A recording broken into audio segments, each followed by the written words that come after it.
Assalamualaikum dan selamat sejahtera murid-murid. Untuk mata pelajaran pendidikan Sains Sosial dan Alam Sekitar KSSR PKN tahun 4, hari ini kita akan belajar berkenaan dengan kepentingan bentuk muka bumi. Objektif pada hari ini, murid-murid akan dapat menjelaskan kepentingan bentuk muka bumi dari segi ekonomi, kawasan tadahan air, pelancongan dan pertempatan. Pertempatan ni adalah tambahan dari maklumat daripada cikgu selain daripada maklumat dalam buku teks. Mari kita lihat satu persatu. Baiklah murid-murid, kepentingan bentuk muka bumi terbahagi kepada 4 kepentingan. Yang pertama, kepentingan dari segi ekonomi.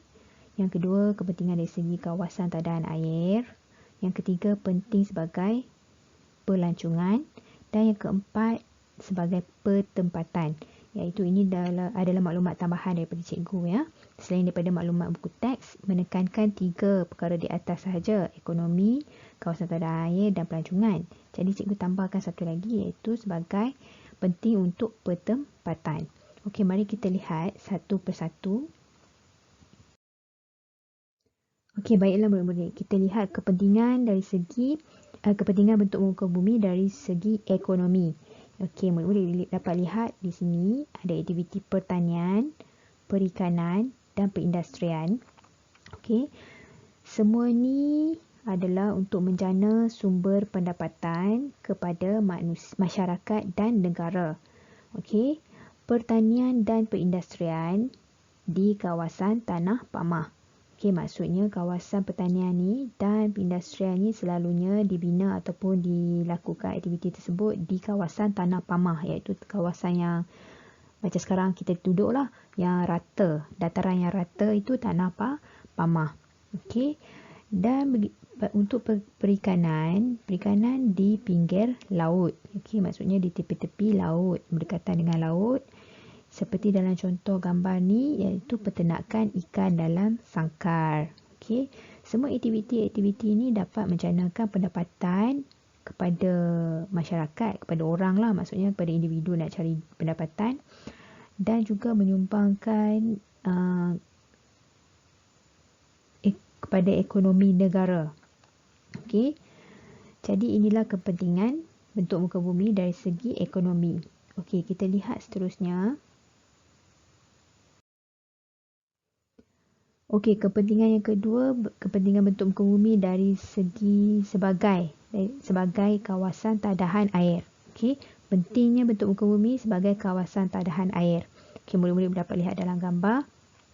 Ini kawasan gunung yang ada aliran air terjun. Maksudnya di atas ini, kawasan hutan ni adalah kawasan tadahan air hujan dan air akan mengalir masuk ke dalam sungai. Itu kalau daripada kawasan tanah tinggi itu air terjun lah, turun ke dalam sungai dan ke laut. Jadi ini adalah sebagai kawasan tadahan air. Murid-murid boleh dapat lihat dalam gambar rajah ni. Ni kawasan tanah tinggi kan. Ada kawasan hutan yang banyak. Jadi hujan turun. Jadi air kawasan ini akan menjadi tempat tadahan air. Itu maksudnya dia menyimpan air yang banyak. Air semula jadi air yang banyak ni akan mengalir masuk ke dalam sungai dan turun ke laut. Jadi kita lihat, kita baca sama-sama. Tanah tinggi. Selalunya kawasan tadahan air ni berada di kawasan tanah tinggi. Tanah tinggi berperanan sebagai kawasan tadahan air semula jadi. Cikgu nak terangkan dekat sini, kawasan tadahan air ni ada 2. Satu semula jadi dan satu lagi buatan manusia. Buatan manusia tu contoh empangan. Empangan, banyak empangan kan. Empangan tu maksudnya takungan air yang besar, yang itu manusia yang buat. Untuk takung air, untuk simpan air, untuk kegunaan kita seharian. Itu murid-murid dapat tengok kalau macam musim kemarau tak ada air. Jadi empangan kering, sumber air kita pun kurang. Itu empangan. Empangan itu ialah buatan manusia. Tapi yang ini adalah contoh kawasan tadahan air semula jadi. Maksudnya Allah yang cipta macam ni. Ini jadilah semula jadi. Okey, hujan turun dekat sini di atas kawasan tanah tinggi. Kawasan tanah tinggi tu penuh dengan hutan ya. Hutan tu ada pokok-pokok yang banyak. Jadi pokok menyerap air dan air disimpan dalam tanah. Okey. Jadi itulah maksudnya kawasan tadahan air. Okey, air akan masuk ke dalam sungai dan melimpah masuk ke laut. Okey. Contoh kawasan hutan tanah tinggi sebagai kawasan tanah air ialah contohnya hutan simpan hulu gombak, iaitu berada di Selangor. Okey, hutan simpan Gunung Jerai, ini berada di Kedah. Okey, selalunya kawasan hutan simpan ni yang berada di kawasan tanah tinggi ni selalunya dia akan ada air terjun yang selalu murid bersama keluarga pergi berkelah di air terjun kan. Itu adalah kawasan tadahan air. Okey, seterusnya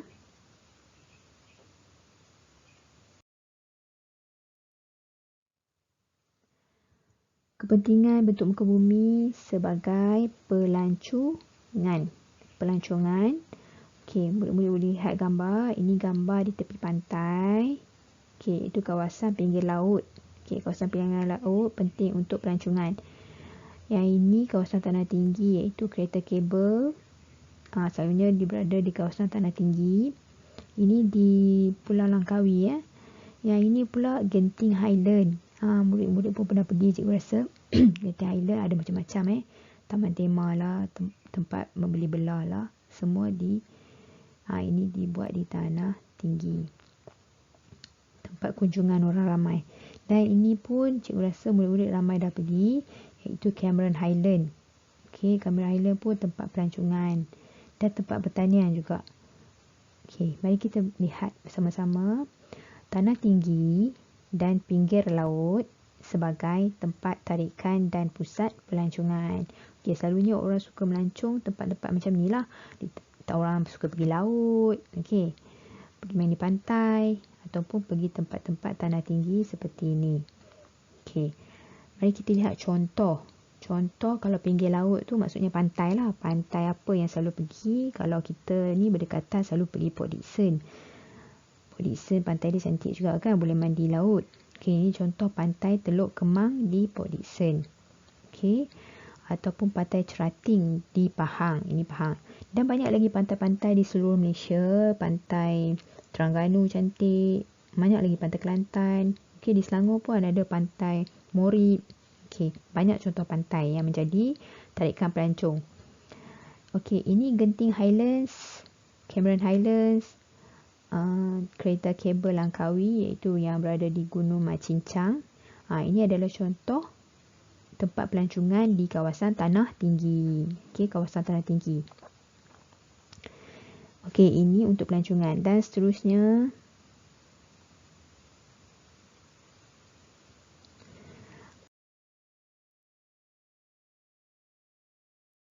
Okey, baiklah murid-murid. Ini adalah kepentingan bentuk muka bumi yang keempat iaitu pertempatan.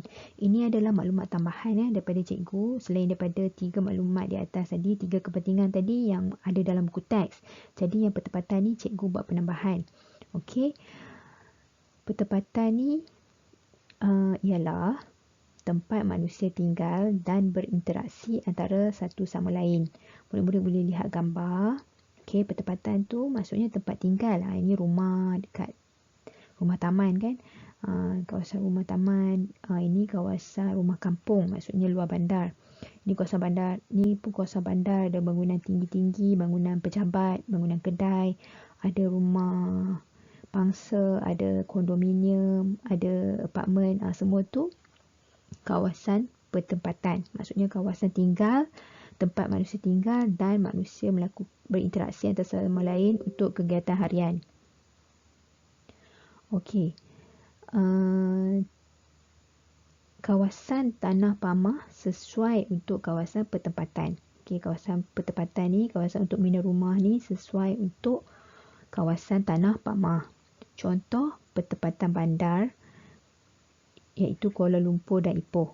Bandar bandar yang banyak bangunan tinggi ni di bandar. Dan pertempatan luar bandar seperti ini contoh Sungai Limau Kedah dan Papar Sabah. Ini maksudnya di luar bandar lah, di kampung. Okey, banyak lagi contoh luar bandar. dan banyak lagi contoh pertempatan bandar. Okey, ini yang cikgu bagi je lah. Murid-murid boleh cari maklumat daripada internet. Okey.